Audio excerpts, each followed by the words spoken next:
Guys, ito ngayon, magre-rebond tayo ngayon. And ang re-rebond natin ngayon, ang hair type niya ay kulot, wavy. Ang last rebond niya ay 3 years ago. And so, bagong tubo na tong buhok niya. Ang gagawin nating rebond ngayon ay semi-rebond lang. Kasi ayaw ng client ko ngayon ng super straight.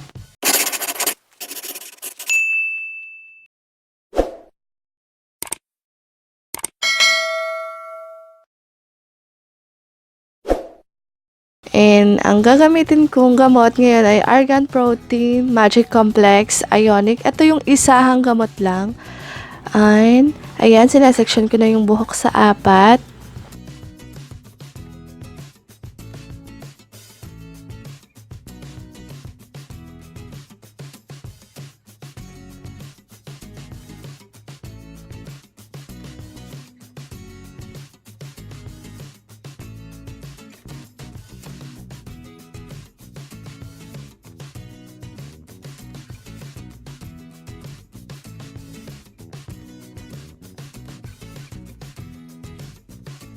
Then, lalagyan ko siya ng ear cup para hindi malagyan ng gamot yung tenga.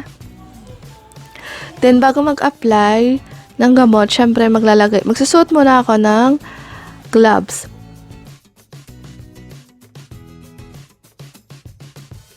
Then, ilalagay ko na yung gamot.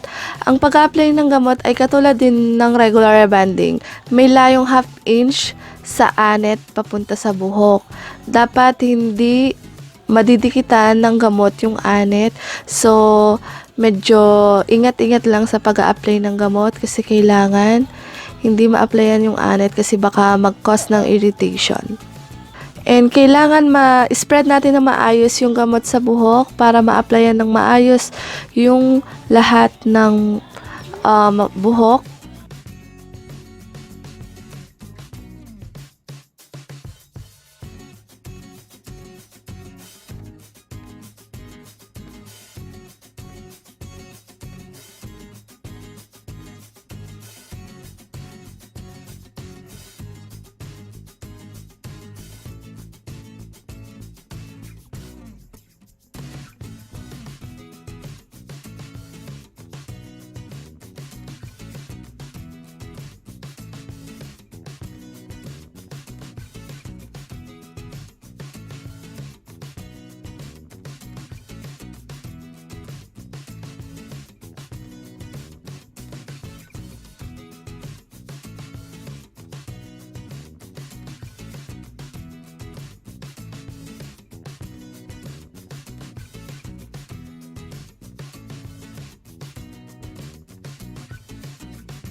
So yan, inalawan na ng aking client. Siya na nag-allow kasi gusto niya siya mag-allow. Tubig lang yung pang-allow natin. Walang kahit na anong ilalagay. Tubig lang. Then, after mabalawan, kailangan natin tuyuin yung buhok gamit ang hair blower. Kailangan tuyong-tuyo yung buhok bago natin plansyahin.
So, ngayon, isa-section naman ulit natin yung buhok sa 4.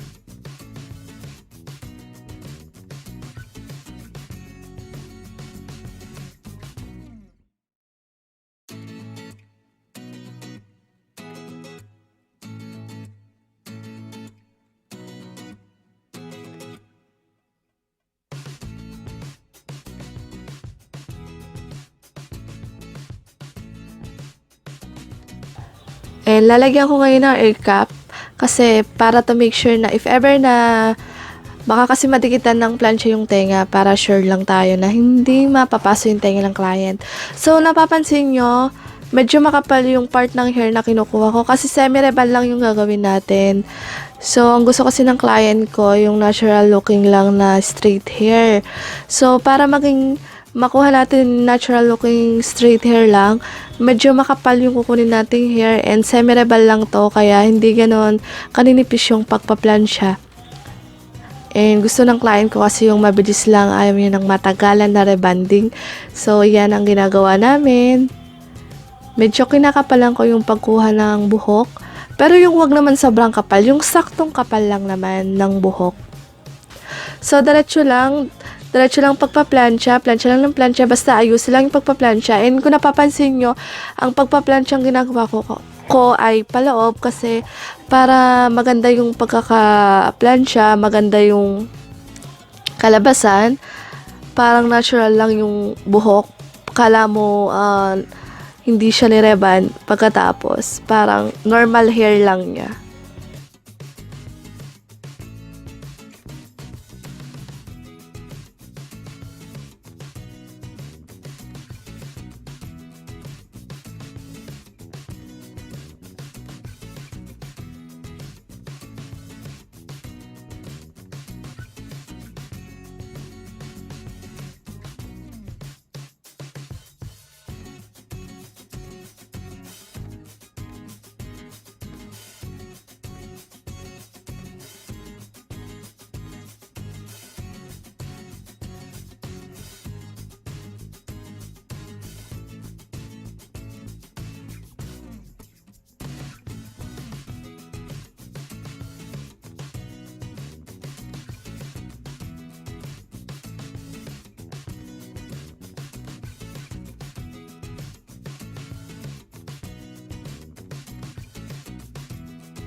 So, ito na yung kinalabasan ng aking semi-rebond. Yan, di ba? Ang ganda na, bongga na ang pagka-straight ng buhok.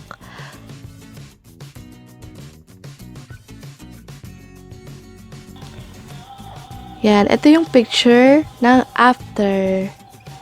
And ito naman yung picture ng 3 days after na mabanlawan yung buhok.